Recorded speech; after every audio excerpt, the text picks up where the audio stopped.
Welcome to the Geek Therapy Radio podcast. You've got your mental curator, Johnny Hamburger, and guess what? You've tuned in.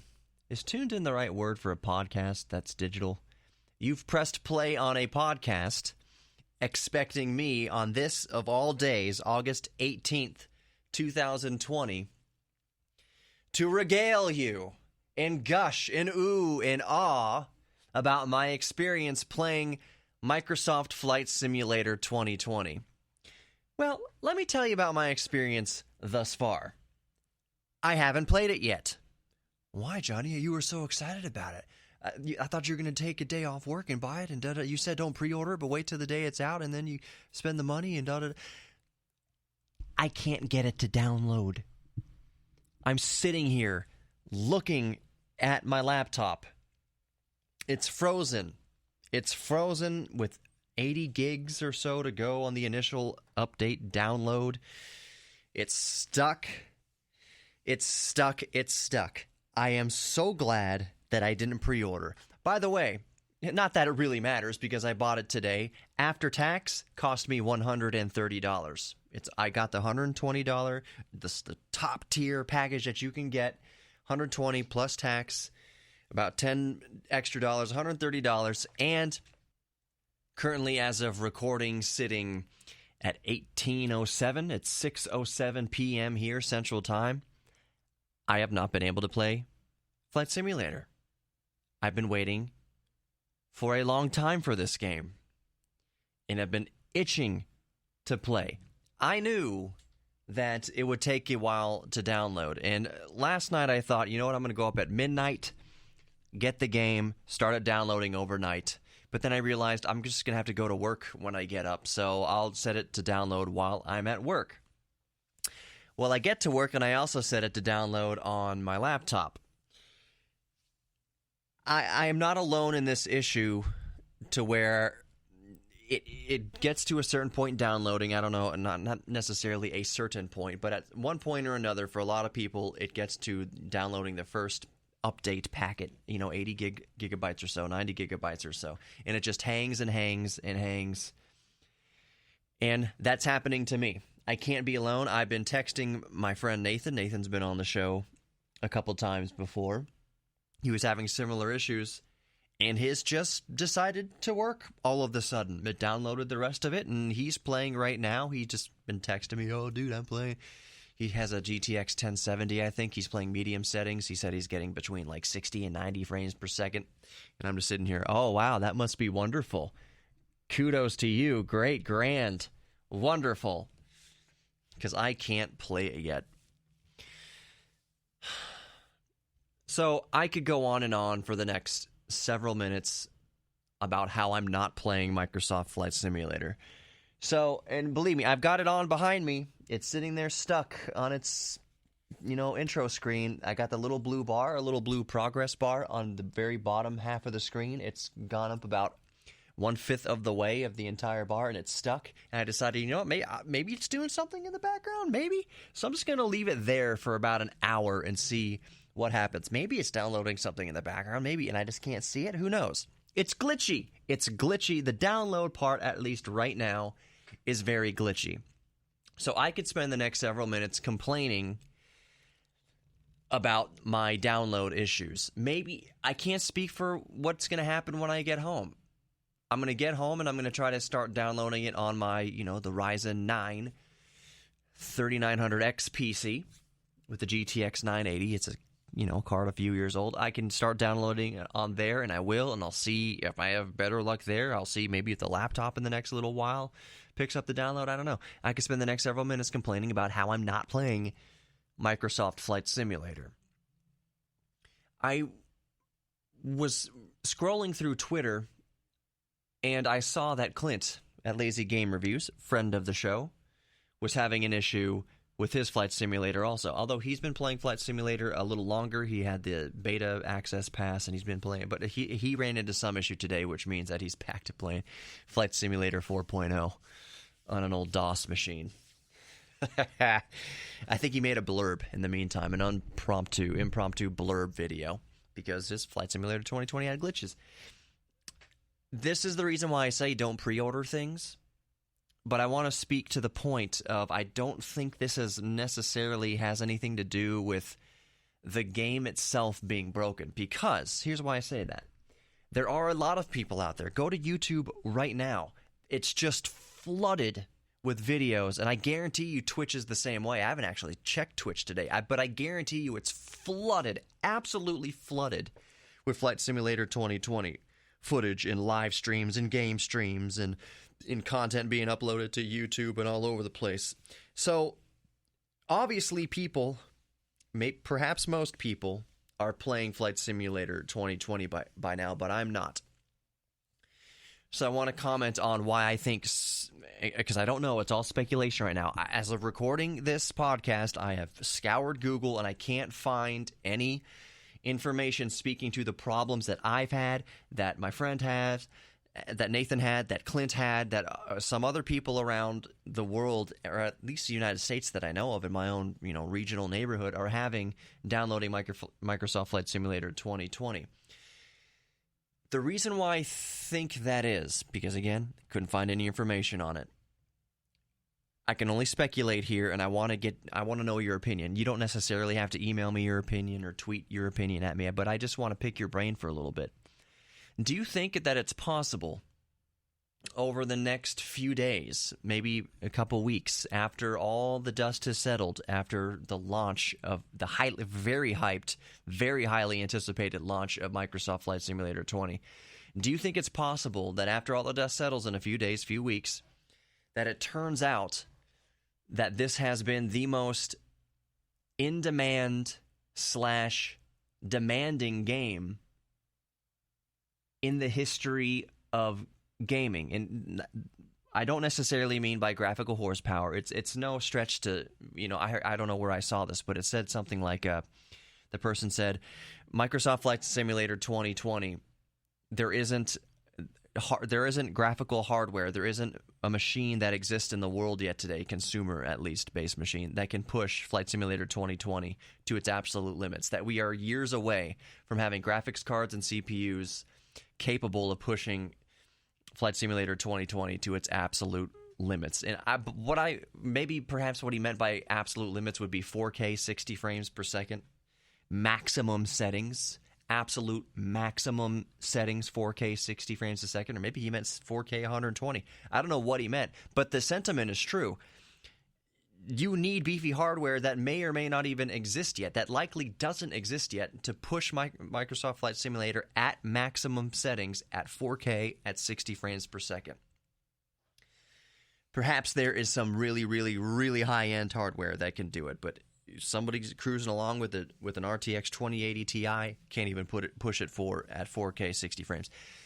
Maybe there'll be some improvements in efficiency, some patches coming along that, they definitely will help the performance. Those patches definitely will help the performance. But will it help the average consumer push Flight Simulator at 4K 60 frames a second maximum settings? I think we're a little ways away from that. So this is what I'm saying here. The download glitches right now. Do you think that there's such a hurt being put on Microsoft's servers right now that's causing these glitches?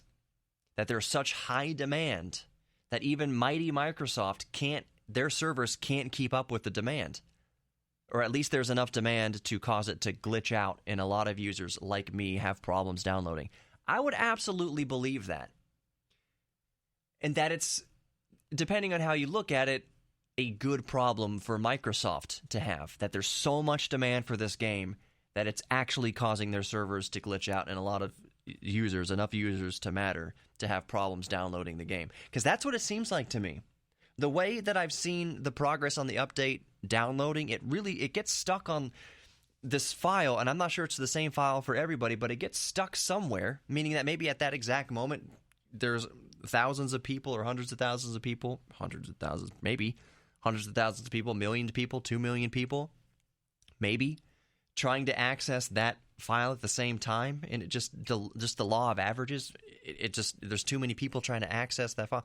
Now, yes, of course, the data is going to be spread across many hundreds, if not thousands, if not tens of thousands of hard drives, possibly solid-state drives. I don't know where they're storing all this. There's redundant data. Of course there is redundant data so that you can have thousands of people trying to download the same thing at the same time. That's how Netflix works. When you're watching, what was it? When you're watching, okay, maybe Disney, everyone watching Mandalorian, there's not just one copy of Mandalorian that everyone's sharing. Disney has many instances of that data across their servers so that thousands of people can access it at any given moment.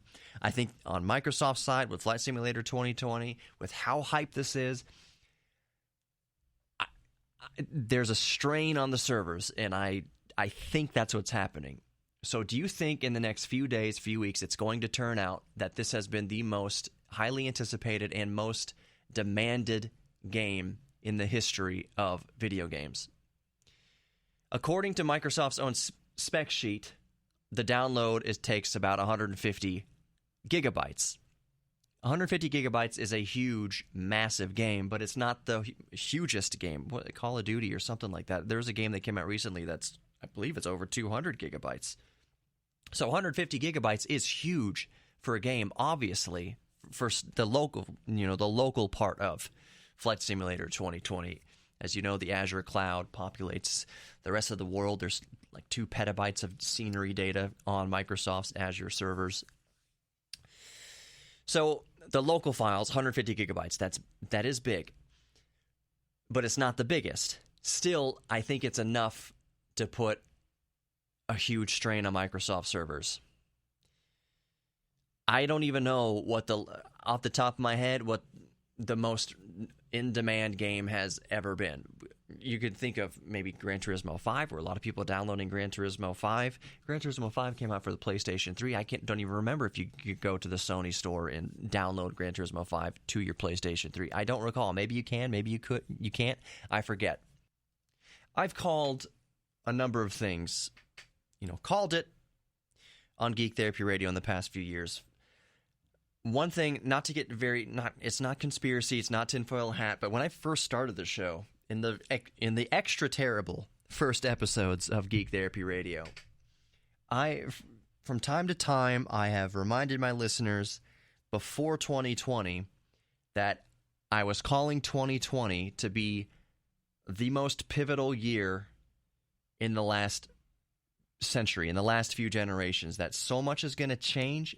It's going to be this pivotal fulcrum in humanity, and it all starts with 2020. I said in 2016, the pieces were put into place, and that wasn't necessarily a direct call out or whatever, pinpointing directly to Trump as being some sort of catalyst for all of this. I wasn't saying that necessarily. This was before. No, it was actually after Trump was elected. But not just because of President Trump, it doesn't matter who the president is, that we were going to go into 2020 in the first few years of the 2020s. I did a YouTube video about this. The first few years of the 2020s were going to be the fulcrum. We're going to be the tipping point. What with AI, quantum computing, we are nearing the end of Moore's Law. We're getting to the raggedy edge of Moore's Law. That computing and coding is going to have to get more elegant. We're going to move on from x86 to other processing architectures. So Apple has moved to ARM. There have been strides in quantum computing, AI, the cloud, all of that. That 2020 was pivotal. I had no idea how strange and bad 2020 was going to be for the entire world. I obviously couldn't call a pandemic or anything like that. My whole gist of the argument was just that watch. 2020 is going to be the start of something. And it wasn't going to be this, I didn't have this doom and gloom outlook. You know me, I don't have a doom and gloom outlook for humanity. I think it's defeatist and serves no purpose to have a defeatist attitude towards humanity, to lose faith in humanity. I've said it 100 times on Geek Therapy Radio. There is overwhelmingly good in this world. There are a few bad apples making things bad, and there is a little bit of evil. Evil is sexy. That's what gets on the news. That's what people focus on. It's the squeaky wheel of the shopping cart. You're going to focus on the squeaky wheel. But by and large, humanity is good. Humanity helps each other for the most part. Humanity is good people. It's just you and me going throughout our day, trying to be polite to people. We would help our friends, help our neighbors by default. We're just good people who want the best for ourselves and the best for others. But 2020 was still going to be pivotal. So one of the pivotal things, to bring it back around to gaming and Flight Simulator 2020, is that, and this also has to do probably a little bit with Moore's Law, is that a game like Flight Simulator 2020 would push the envelope so much that this is not the first game in 2020 to rely on, constantly pulling cloud data or data from the cloud. But I would argue that Flight Simulator 2020 is the most demanding game for the new technology that we have in this pivotal year of 2020, going into the future of AI and the cloud and pushing hardware to its absolute limits. I think 2020 we're seeing with this little glitch. And this little glitch, it has surfaced, just with a few users, me being one of them. I don't know how widespread this is. It's wide enough spread to be an issue.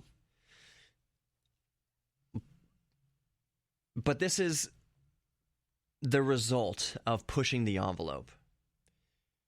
That right here at the towards the end of 2020, but the beginning of the 2020s, as far as gaming is concerned, Flight Simulator 2020 definitely pushes the envelope so far that the envelope is ripping a little bit. That we have to repair the envelope. It's stretching. That envelope is busting at the seams with Flight Simulator 2020. So I'm not surprised that I'm having issues just downloading the game. There's so much stress on the network. I'm predicting that it's causing these glitches. It's not necessarily a bad thing. I'm not saying this to call out Microsoft or point blame anywhere. It's just growing pains of technology. I am a little bit bummed, though. I thought that by now I would at least have gotten a Cessna into the air and perhaps maybe found my neighborhood and buzzed my house by now. I don't know when Flight Simulator is going to be ready. I have no clue. Asaf, friend of the show. What's going on, Asaf? He emailed me a couple weeks ago, and he mentioned that, hey, he said, do you have any plans to live stream playing Flight Simulator 2020? And I said, I absolutely have plans to live stream 2020. For those of you who don't know, which is probably all of you, I do have a Twitch. Although I might not use Twitch to do this. I might just do it on YouTube. I don't know. Geek Therapy Radio on YouTube. It's also Geek Therapy Radio on Twitch. I don't have many subscribers on Twitch because I don't use Twitch that often. But yeah, I was like, yeah, Sof, I'm totally going to live stream me playing Flight Simulator for the first time. Well, now I don't know if I'm going to stream it for me playing it for the very first time. Several months, like a year ago, when we found out that we were getting closer, whenever we find out that we're getting closer to a definite 2020 release of Microsoft Flight Simulator, I told my boss, if it was a year ago, a year and a half ago, I forget exactly what it was. I told him, I said, dude, don't be surprised that whenever we find an official release date for Flight Simulator 2020, I'm going to request that day off. I was only halfway joking. Maybe I was only 25% joking. I was more serious than not that I was going to take a day off because I'm hugely a fan of Flight Simulator. I was going to take a day off, just use a day, use it or lose it, use a day off to play Flight Simulator. This is a game that I've been anticipating. The last game I anticipated this much was Street Fighter 4 back in like 2009. So he said, dude, I'm going to request off whenever the date is of release for Flight Simulator 2020. And he laughed. He's like, yeah, I bet you are. Well, now I'm glad I didn't. Because if I did, the plan was that I would download Flight Simulator 2020, fire up a stream either on Twitch or on YouTube, and just play the game. I don't know how long the session would be. Play the game for like 12 hours straight. Just stream for like 12 hours straight, just playing Microsoft Flight Simulator. If I had followed that plan and streamed my encounter, you'd be staring at a stuck loading screen, basically, an update download screen for 12 hours. It would be 12 hours of me just opening and closing and updating Windows and making sure that NVIDIA drivers are all updated. It would basically just be several hours of my struggle to get off the ground, so to speak, with Flight Simulator 2020. It would be a horrible live stream. I am glad that I didn't take a day off for this. I want to speak to my mantra that I don't believe in pre-ordering. The last game I pre-ordered was Street Fighter V, and I don't need to go into detail about that, but Street Fighter V at launch and Street Fighter V to a certain degree even now is a little bit broken. It certainly was broken at launch, and I just remember I spent $100 there too. I don't spend full price on video games very often at all, so it's a big deal when I spent full price on a video game. I said, fool me once, fool me twice. Shame on me. So I didn't pre-order Flight Simulator 2020 because I knew there was a chance that it would be broken on launch. And lo and behold, again, I'm not saying that the game is broken itself. People are playing the game right now, but the download experience, the experience just acquiring the game is definitely, for me and a lot of other people, with, as of recording, no explanation why, only my speculation about the servers, it's not working. I'm in the same boat I was with Street Fighter V, except I paid a little bit more money this time. Street Fighter V, I paid $100.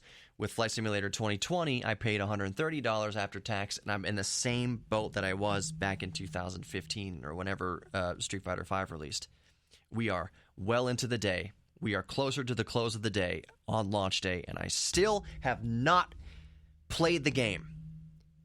Microsoft and Steam has my money.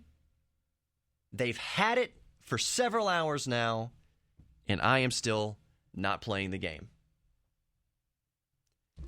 That's why I don't pre-order games. It's not quite the same exact situation. With Street Fighter V, you could launch the game, and that's how you found out, oh, this is broken. With Flight Simulator 2020, I can't even download the game. Can't even download it. It's a slightly different situation. Pre-ordering wouldn't have mattered in this situation. The download itself is broken, for me at least. So maybe tomorrow I'll get back here on the podcast and tell you about all the fun I had overnight with Flight Simulator 2020. But you know what? To start wrapping things up, I'm just going to tell you what I'm dealing with here. Let's do a real-time analysis of the situation with Flight Simulator 2020. So I've pulled up some hardware monitoring. I've pulled up Task Manager, and I'm looking at my resources and what's going on. Flight Simulator is still paused at that intro screen. The blue bar has not progressed from its about 1/5 of where it got to. So here's what my system is doing. The CPU is hovering around 30%. That seems like something is happening. That's not to say that it's entirely Flight Simulator. Who knows what's, taking up that 30% of CPU. My memory is sitting at 7.9 gigabytes used out of 64. My D drive is not doing anything. My C drive is not doing anything. The 2 terabyte USB drive I have hooked up is not doing anything. So the drives aren't doing anything. They're not spinning, so to speak. There's no data being transferred to or from any of the hard drives on my system. Yet the CPU is at 30% and the memory is at about 8 gigs. Perhaps more importantly, Ethernet, there's not a cable hooked up, so it's not doing anything, but the Wi-Fi is also not doing anything. There is occasional little jumps to like 16 kilobits per second. I'm just going to chalk that up to background things in Windows. So there's almost nothing happening with the Wi-Fi. Let's see. GPU 0, which is the Intel HD Graphics 530 on this chip, is sitting at 16%. So that's just showing the image, static image on my screen, I guess. GPU 1, which is my NVIDIA GeForce GTX 1060 in this laptop, is sitting at 12%. Once in a while, there's a spike to like 15%, but it's sitting at 12%. The most telltale sign of nothing happening here with Flight Simulator 2020, apparently, is that none of my drives are doing anything, and the Wi-Fi is mostly not doing anything. Right now, it's sitting at 0 send, 0 receive. And it's been sitting at 0 send, 0 receive, with occasional blips of a couple kilobits per second when Windows does background stuff. It just blipped up to 8 kilobits per second received, and then like 3 kilobits sent.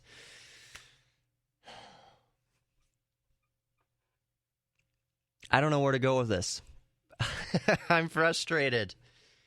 And I don't want to talk about anything else in this podcast, so I'm just going to wrap it up. Maybe, follow me on Instagram and Twitter and stuff, and surely I will let you know on there once I'm up and running. Surely I will. So follow me on the social media, and I'll let you know when I'm up and running Flight Simulator. I'll have a screenshot or a little video of, oh my gosh, I'm finally in the airplane. But as of now, I am not. And it's such a bummer. GeekTherapyRadio.com, also for good contact information. There's a merch store on there and Patreon, whatever you want to do on GeekTherapyRadio.com. But the first thing you see is the contact form. I didn't want the first thing you see to be, hey, buy these $4 stickers. Hey, support the Patreon. Nope. I want the first thing you see to be, contact me. And then you can click up in the corners on the tabs or whatever. And if you want to get some merch or do anything else or listen to old podcasts or whatever. So geektherapyradio.com. The email is geektherapy@iheartmedia.com if you just want to go right to my work email. And I think that's really it. Know that you are worthy of love. More than anything. More than any of my ramblings on this episode. Know that you are worthy of love. Listen to me. You are worthy of giving love. So you are worthy of showing love to somebody else. You are worthy of receiving love. When that person says, I love you, bro, or girl, I love you, that you don't immediately just reject it. No, I'm not worthy of that. No. Just thank you. Internalize it and know that you are loved. That person loves you.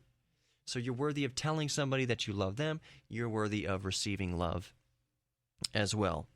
But most importantly, or perhaps equally as important, you are worthy of loving yourself. You are worthy of your own self-respect, your own self-confidence. And I just think that by geeking out and having a geek thing, I adore the diversity of my audience. I absolutely adore it. That is exactly what I wanted from the get-go, was an extremely diverse audience. I get emails from all over the world, from all different walks of life, different religions, different races, different creeds, different nationalities, different sexualities. So many different people listen to Geek Therapy Radio, and I love it. I love how diverse my audience is. We are all geeks about something, no matter what walk of life. We are all geeks about something, and oftentimes those geek things overlap with each other.